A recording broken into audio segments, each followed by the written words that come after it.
Okay, so um, we're just going to talk. I'm going to talk in English because my Portuguese is not good enough. And I told them that they could speak in English or in Portuguese or just go between English and Portuguese. And I know it's going to be hard for our translators, so I'm sorry about that. But you know, we'll work it out. So if you listening, so we'll do our best here. So I'm going to start by first. Thank you very much for being in this panel, and I'm going to tell you the reason why I feel this panel is so important.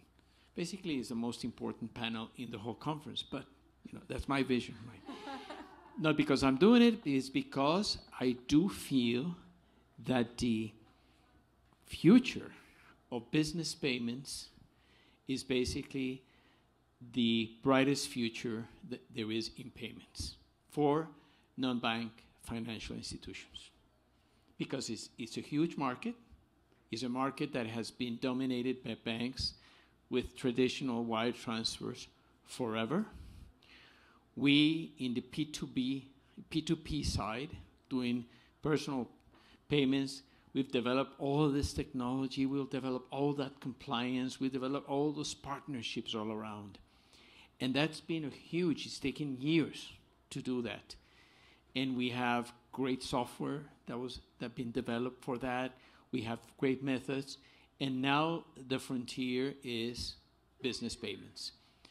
It's if you compare numbers, I mean, of course, not a number of maybe transactions, maybe a number of volumes, and I think it's really the future. So, as a consultant, I talk to clients and I says, what about business payments? No, it's too business, the compliance is, yes, compliance is different. Yes, you have to know more. Yes, you have to change a lot of things internally. Yes, maybe you have to change in technical ways. And also, banks, it's always a relationship with banks and how banks want to take those transactions. No, my bank is, well, I've talked to my bank, but my bank thinks, we have this limit of $5,000 or $3,000 and payment. And as in my point of view, yes, it will start with smaller transactions, with the smaller businesses, maybe with e-commerce payments, et cetera, if regulation permits, et cetera. So that's my vision of this panel. And I told them that that's my vision, that's what I think.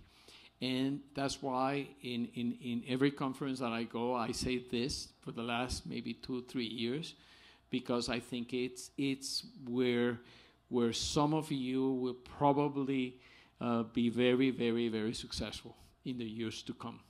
So that's my point of view, and I want to start with your point of view, and then and if you don't agree, I'm okay.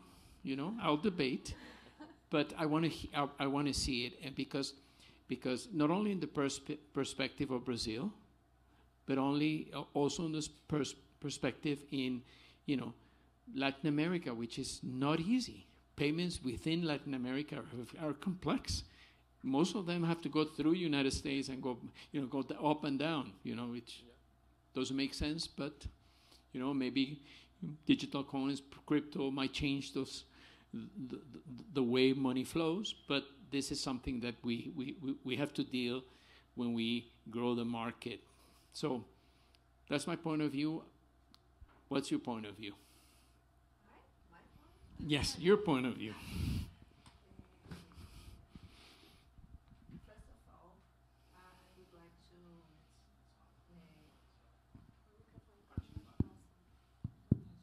Más cerca, closer to you. Hello. First of all, I would like to thank you, especially Hugo and Daniel, because it's a great pleasure with everybody here. And I ask Hugo to talk in Portuguese because I know to talk in every day at home or any other place, it's very easy. But when I have to talk about professional information, maybe it would be very difficult for me.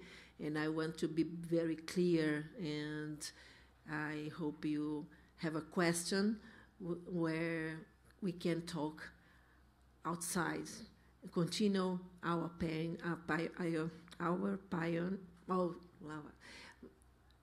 outside, okay? That's okay. That's I understand. okay? Yeah. Yes. Yes. I yes, talk. yes, yes. You talk very piano. Do you know piano? I understand Portuguese a lot, Yeah. especially when a woman talks, which is great. Now go on. Don't worry about me. I understand. Ok. Senhores, eu tenho uma veia, falando um pouco assim, de forma bem informal, eu tenho uma veia de tecnologia que foi plantada pelo meu pai ali há muitos anos. Ele era diretor-geral da IBM, mas ele era aquele nerd que ficava lá juntamente com os grande porte, né? Então nós nos enrolávamos nos papéis daquelas grandes máquinas, brincávamos em casa com aquelas grandes.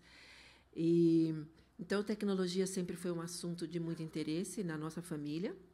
Inclusive no último filho dele, que é meu irmão não de sangue direto, mas trabalha ali nos Estados Unidos, lá no Vale do Silício. Então, a gente sempre trabalhou e viu a informática como um ponto muito importante. A família toda dizia que o meu pai tinha uma visão mesmo da telefonia que nós temos hoje, né, dos celulares, isso, quando nem existia microinformática, a gente já conversava disso. Então, assim, quando eu falo de processos em qualquer área, né, até mesmo nas nossas finanças pessoais, a gente conecta isso com tecnologia. E eu acho que é super importante perceber que, para o sucesso de qualquer mercado, e falando do nosso especialmente, né, do câmbio, não há como existir transações internacionais, né, mercado de comércio exterior, sem a tecnologia. Cada vez ela se torna mais poderosa, né? E claro que inicialmente tudo passa por problemas, questionamentos, pontos de insegurança, e eu acho que no dia a dia nós vamos tratando isso de uma forma de uma evolução muito rápida, né? Então, eu passei por diversos momentos dentro das corretoras e bancos, muito mais corretoras do que bancos, que é um grande desafio trabalhar com as corretoras, porque elas vêm de uma metodologia onde a influência pessoal, onde o contato pessoal, onde as transações eram feitas muito olho a olho, né, boca a boca, mas isso não leva para fora, né? Isso, não, hoje em dia, não chega ao público. Isso fica muito, como eu digo, interno. Então, eu trago aqui, neste painel, uma troca de informações onde duas corretoras de formas que trabalharam e que trabalham tentando melhorar, né, a sua performance, o seu atendimento ao cliente, onde a tecnologia pode ajudá-los. E eu acho que aí a gente pode complementar um ao outro, né? Elas mostrando aonde a tecnologia veio fazer a diferença. E é claro que é difícil já falar, num momento desse aqui do nosso evento, sobre tecnologia, porque nós já ouvimos de todos, né, de todos os painelistas, de todos os moderadores, pontos muito importantes.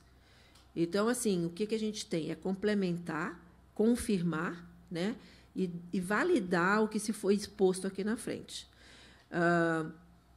Eu, como tenho muita ligação com as corretoras, eu não falo só de tecnologia, eu falo de processos, né? Eu falo de a integração dos usuários junto com a tecnologia para transformar isso em um serviço para o cliente final. Nós estamos trabalhando de produtos que transformam serviços. Então, eu gostaria de fazer alguns complementos a partir aí das colocações dos meus companheiros, dos meus parceiros. Liana, dime. First of all, I want to say thank you for this opportunity to be here and to say thank you for you, Priscila, and the Crosstech staff, and also Daniel for the invitation, Kelly and Abracam for all the support. And I will try to speak English sometimes for you That's understand okay. me better. You can speak in Portuguese. Okay. I really understand. No, don't worry about me. Okay. Really. No, it's you can begin with. Tell us a little bit of what you do on your company, so we understand, like Mariana did, in where you come from. Where is your opinion come from? We are a very traditional foreign exchange company here in Brazil. One of the top 10 of the country. So we work updating every day to make it better, even for our processes, like Mariana said, but for the final customers, because we work a lot with the advice. This is the difference between the foreign exchange companies here from the banks, for example. We give this help to we know the pain of the client, we try to understand that, and after we try to make the better way to heal it. And I tell you something, and most of you might know, but I come from the foreign exchange business. My grandfather in the 1940s was a cambista. And yes, from my father's side in Colombia, in Cali, and he had a business where he would sell magazines, and he wanted to sell English magazines in English, Time and Newsweek and all that. So he needed to buy foreign currency, give them to the pilots, so when they will fly to Panama or Miami or New York, no, Miami didn't exist at that time. Well, they will bring magazines, and that's how he became a cambista. And so I understand the foreign exchange market, and even when remittances began and payments, more and more. The business has changed in that the foreign exchange business is now so important. So how a traditional company like you, man, where advice is important, and I know advice is not only advice, it's trust. Trust in your word, in what you can, in the best way you can give them. How do you make that, how you grow into a business where, because we all know that in order to decrease costs, to give better service, you need to grow. How do you see that happening for you in the B2B market, or P2B or B2B? Nos painéis anteriores foi muito falado sobre as parcerias, the partnerships. E eu acho que para o B2B é o mais importante, aliado à tecnologia dos processos, mas essas parcerias que nós temos, justamente pelo que você falou, we have the limits and the regulations, the central bank looking all the compliance things that we need to do. Então, é muito sensível em relação a isso, porque as coisas que nós não conseguimos, nós temos essas parcerias que são extremamente importantes para atender. Esse é o grande pulo do gato, nós falamos em português, porque justamente conhecer essa dor do cliente e trazer essa assessoria no negócio. E se eu não consigo atender da forma dentro do que eu posso fazer, os meus parceiros com certeza vão conseguir. Então a gente, né, indica, traz. Eu acho que esse é o mais importante. E esse conhecimento que as corretoras de câmbio têm, que é o grande diferencial, é o principal. Então a gente não pode deixar de fazer isso, né? Cada vez mais se atualizar sobre todas essas regulamentações novas que vêm. Eu achei incrível todas essas informações que o Banco Central trouxe aqui para o evento, em relação à agenda do que está previsto, do que vai vir, para a gente entender cada vez mais como funcionará essa regulação, ainda mais nesse ano, que é um ano tão importante para o mercado de câmbio brasileiro. Claro. Com essa mudança da lei, e como que vai funcionar daqui por diante, como que a tecnologia, né, como esses processos vão poder ser melhorados.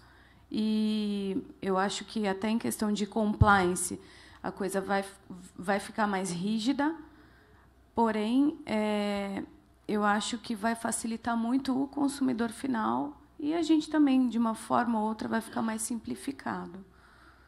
E o B2C, eu acho que é uma questão mais daquilo que foi falado aqui por vários painelistas. As pessoas querem tudo na palma da mão, né? No celular. And I was going to say that. Look, in remittances, the market, either in the United States or in Europe, still, you know, the agents exist because people want to go and see the face and give the cash and but it's changing. I mean, and younger people trust more the app, the technology. Even with my daughter, and I tell them, why don't you call? If I have to call, I won't use the service. I mean, it's just I think because we rely still on calling, on that advice. We like to hear that. But the more and more, the younger you are, you just want that technology to give you all the advice you need. Maybe it's not maybe technology cannot give that human advice, but people rely and trust more technology, and the younger they are. So we're moving that way anyway. It's just how to move, how fast to move, and what customers I think there's customers, personal or business, that will still rely on that human contact. But yes, technology is getting better in providing you trust enough so you do your transaction.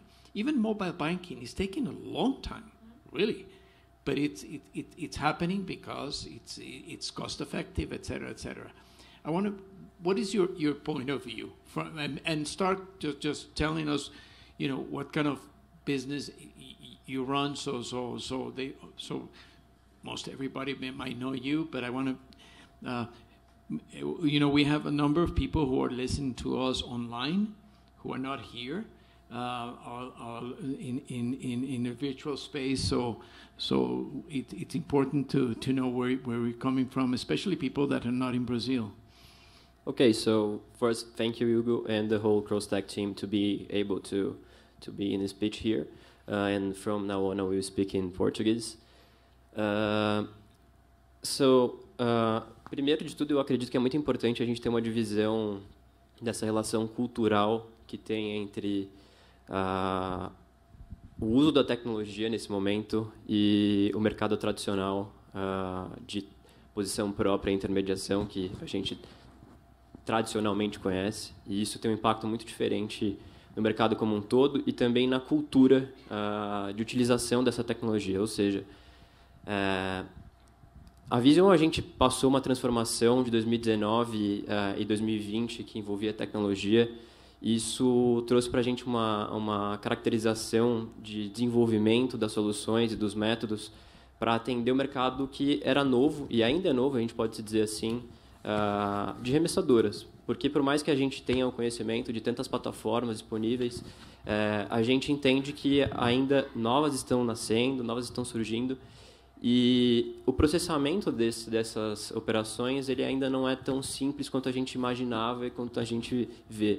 Porque é em grandes quantidades, o volume financeiro é menor e isso permite o mass payout, como a gente chama, acontecer de forma muito mais exacerbada. Assim. Então, qual que é o ponto que a gente enxerga aí? Né? No momento onde a gente optou por desenvolver tecnologia e atuar mais no mercado voltado para o B2B, a gente entendeu que, inicialmente, a responsabilidade de relacionamento e desenvolvimento de cultura de uso dessa solução não estava diretamente ligada a gente. Ou seja, nós éramos um back-office para operar todo o lead que era trazido por essas plataformas. Então, a gente precisava desenvolver o formato de atendimento voltado para as plataformas, para esses meios de pagamento, e para conseguir, então, não só entender a necessidade dele, inicialmente, porque o nosso cliente final, entre aspas, era o nosso parceiro, e não necessariamente o cliente, que era dele, mas necessariamente entender qual que eram as necessidades deste parceiro frente ao cliente, porém que nós tínhamos a responsabilidade de gerar. Ou seja, um acompanhamento de uma ordem que foi enviada para a gente no instante 1, no instante 2, a gente precisa te informar em D0, lógico, isso em pós 10 minutos, qual que é o status dessa operação, aonde ela está. Porque se a gente hoje tem a disponibilidade de enviar uma operação para uma corretora, a gente também tem que ter a possibilidade de acompanhar o status. Ou seja, a gente não tem uma tecnologia hoje só para fazer a comunicação de enviar e receber. A gente precisa criar o acompanhamento disso e também desenvolver a possibilidade desse acompanhamento gerar ações, ou seja, da gente tratar aquilo que tem erro. Então, primeiro, o relacionamento foi muito importante para a gente ter esse desenvolvimento de atendimento com o parceiro. E todo esse atendimento e desenvolvimento do atendimento com o parceiro frente ao cliente final nos deu a possibilidade também de enxergar um pouco o mercado tradicional que a gente continua tendo e vem desenvolvendo com relação à posição própria intermediação. Ou seja, as necessidades não são tão distintas assim. As necessidades dos clientes finais, independente do formato de tecnologia que ele usa, a gente precisa entender que a entrega do serviço tem um padrão de qualidade mínimo estabelecido. E esse padrão de qualidade ele está bem pautado com relação da transparência, desde o início da operação, ou seja, no momento que a gente se comunica com o parceiro ou com o cliente, quais são as taxas aplicadas, quais são os documentos necessários, o porquê. Ou seja, a questão do compliance ela traz essa visão também de que a gente não simplesmente precisa executar os processos de compliance para que a gente tenha uma estrutura robusta e que tenha confiança no processo, mas para que o cliente também sinta confiança na empresa. Mas para o cliente também sinta que nós estamos sendo claros com os procedimentos que nós temos internamente. Ou seja, os mecanismos, as tecnologias, elas foram importantes para a gente atingir todos os públicos e para que a gente pudesse também desenvolver o racional de qual que é o objetivo disso. Ou seja, a gente está querendo entregar em todos os canais o quê? Um produto que já realmente era entregue no passado, porém que agora a ideia é um omnichannel com uma qualidade estabelecida para todos os âmbitos. Ou seja, eu atendendo B2C ou B2B, as necessidades são muito semelhantes e o perfil de entrega é muito próximo. Então, a gente aprendeu a trabalhar muito essa questão de envolvimento de qualidade. Hoje, a gente também tem um posicionamento muito semelhante com os parceiros, essas remessadoras, assim como a gente tem com os parceiros que fazem indicações de negócios, indicadores, ou os mesmos operadores internos. Ou seja, a gente tem hoje um perfil e consegue desenvolver esse perfil de qualidade mínima para aplicar em todos os âmbitos de relacionamento que nós temos, seja o B2B, seja o B2C, e isso é composto em todas as áreas que se envolvem com os clientes, seja o cliente final da esteira ou seja um parceiro. Então, a gente entendeu que a padronização do formato de atendimento foi um pouco do turning point para a gente conseguir estabelecer quais eram as nossas obrigações mínimas e, daí por diante, trabalhar as necessidades particulares de cada um dos clientes, dentro do B2C e dentro do B2B.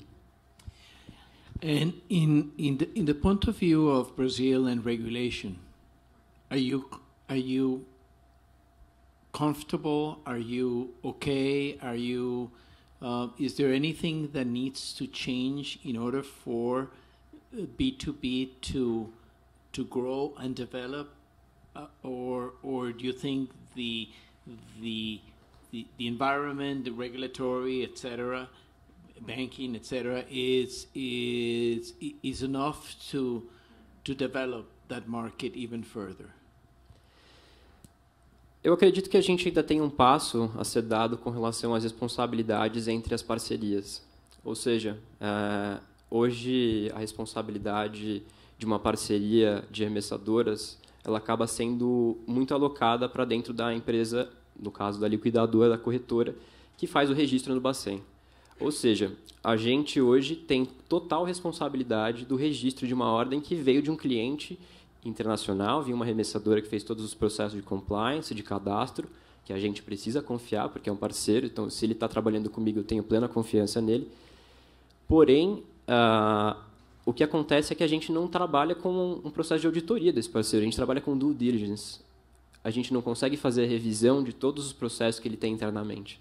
Ou seja, eu acredito que existe um passo ainda a ser dado com relação à divisão de responsabilidades de parcerias de forma não só nacional da regulação, mas também internacional. Eu vejo que isso é um passo que a gente precisa dar com relação às comunicações de bancos centrais. Porque isso é uma dificuldade que a gente tem, que Open Banking nacional ou Open Finance funciona aqui, mas a nossa relação internacional hoje é muito mais exposta, ela é muito mais real. Ou seja, a gente não consegue trocar só informação nacional, a gente não pode só trocar informação nacional. Eu preciso saber do meu cliente que está alocado em uma região onde eu não consigo ter informação sobre ele. Tem informação, inclusive, do próprio banco dele, em muitas situações. Ou seja, é lógico que isso é uma responsabilidade total nossa. Porém, é um caminho onde que eu tenho muito essa visão. Se a gente não consegue ter o acesso, por que a gente tem a responsabilidade? Então, eu vejo que é um ponto que a gente precisa desenvolver bastante dentro da regulamentação brasileira, que é essa coparticipação de responsabilidade, algum formato da gente conseguir ter uma relação mais próxima, de punir aquele que é, de fato, talvez, o real causador da ocorrência.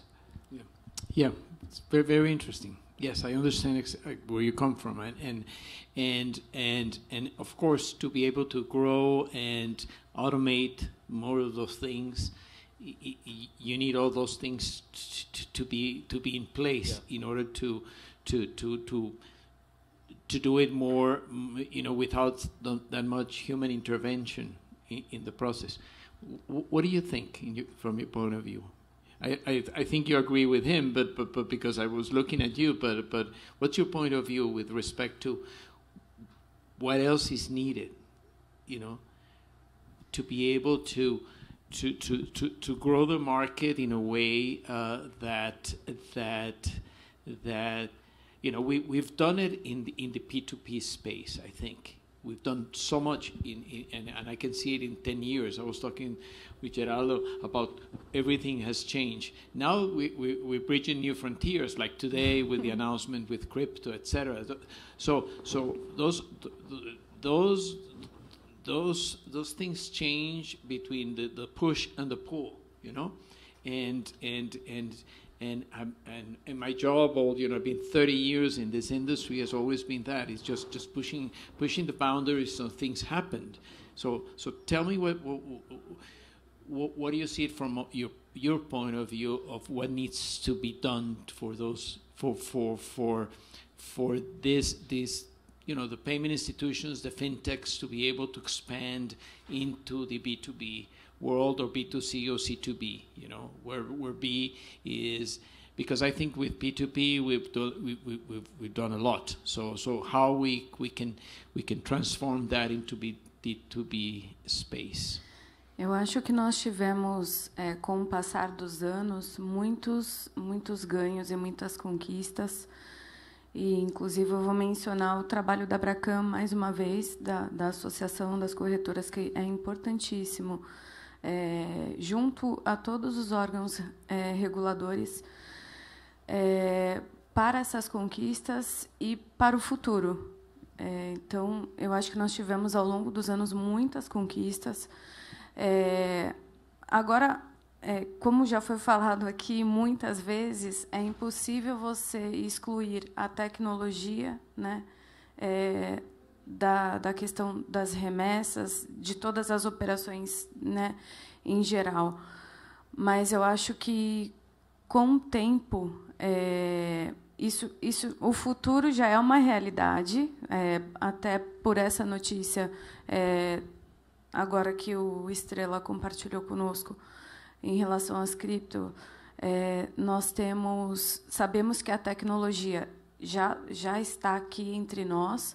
Agora, eu acho que o que falta é justamente dosar como isso vai ser aliado às regulações, porque isso para nós é muito importante. Claro. Então, eu acho que como aliar essa tecnologia com essas regulações, tanto internas como internacionais.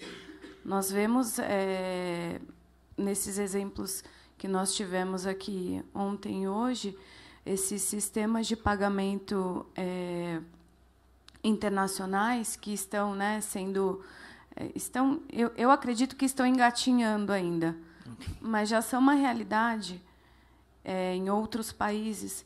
Mas eu acho que o maior problema é justamente aliar essa regulação com a tecnologia. Tecnologia. Vamos falar de tecnologia, né? Sim, vamos à tecnologia. Vamos à tecnologia. Também a tecnologia não está presente só aqui com hoje o formato da fintech que chega ao cliente final, né? Eu tive o privilégio de trabalhar dentro do mundo do câmbio, dentro do comércio internacional, do comércio exterior, de todas as tratativas com os órgãos dos órgãos financeiros, com as instituições financeiras, né? Desde o Banco Central, a todos os parceiros e exigências de compliance. Então, hoje a gente vê vamos dizer, todo o arcabouço de necessidades de informação de compliance de formas cada vez mais presente, mais exigente, mas onde a gente tem, sim, acesso, tem, sim, como transformar isso em realidade, né?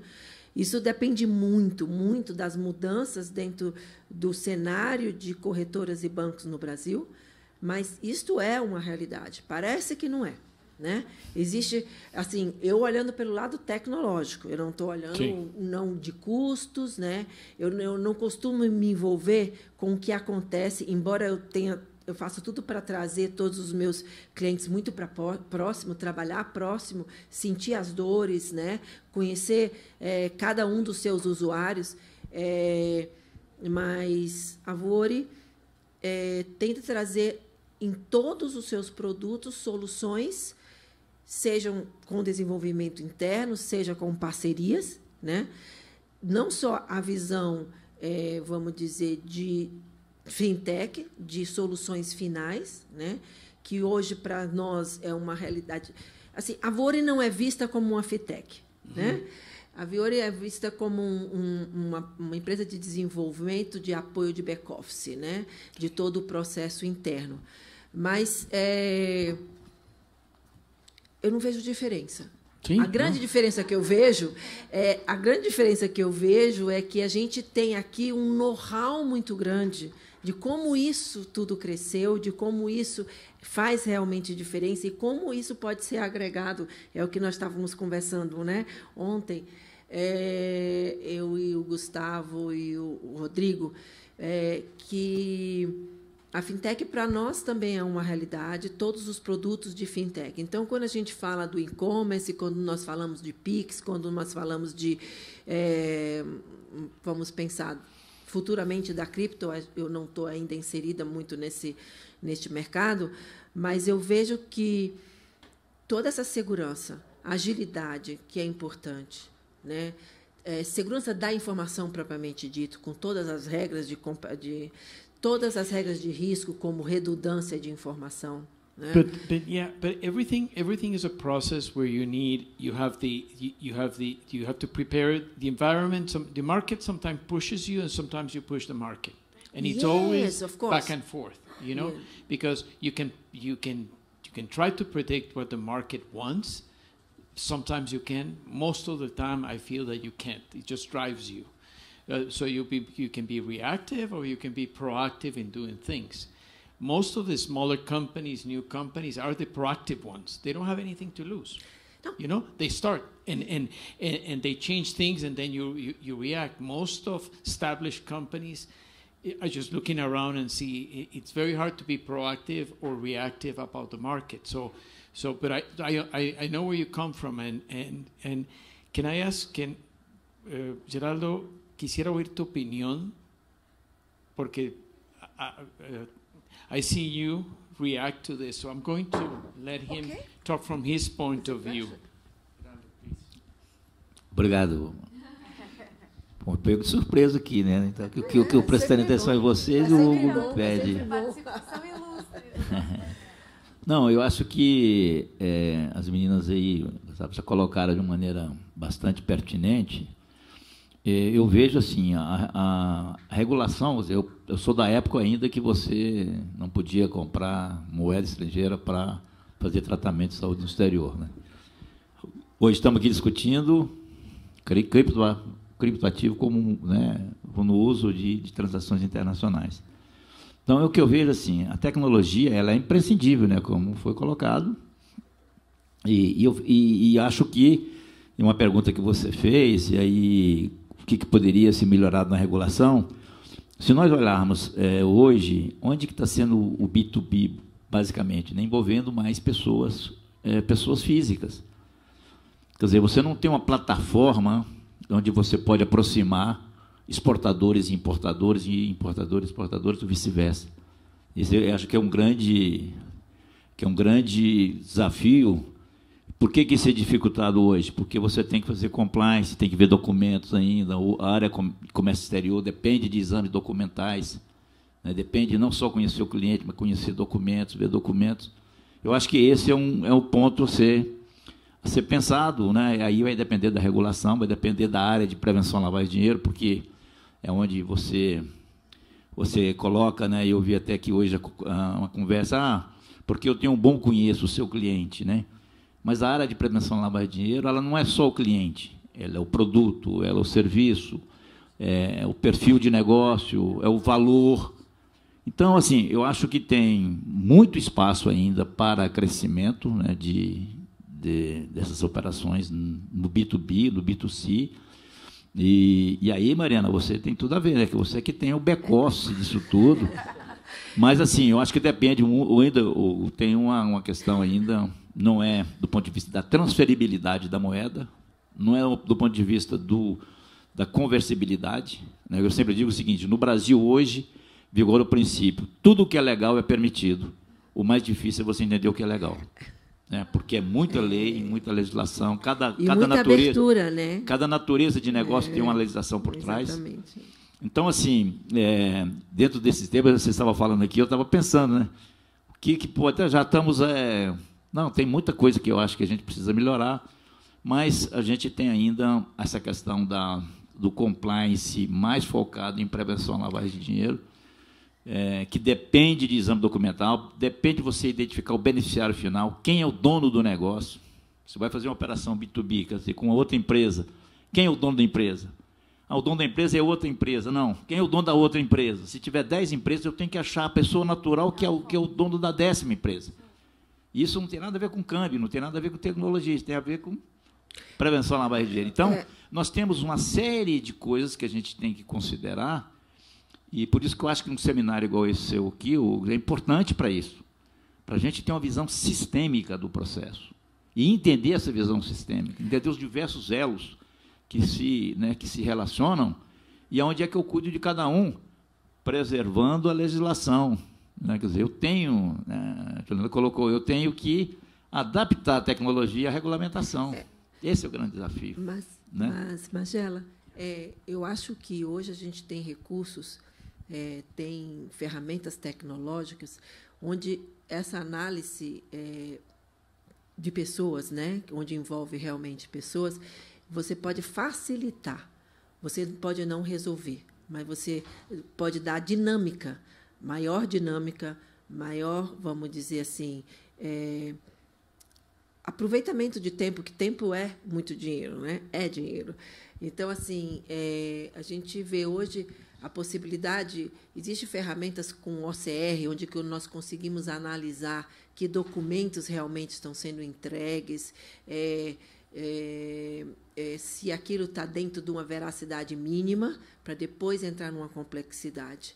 E você pode trazer o público, trazer o teu cliente, a tua empresa, para dentro do teu sistema. Hoje existem soluções onde nós colocamos a solução da corretora dentro do próprio cliente dela, próprio cliente. Isso agiliza, né, dá uma sustentabilidade a cada uma das operações, né, e isso compromete muito, ou seja, uma exigência maior do comprometimento do cliente com a corretora.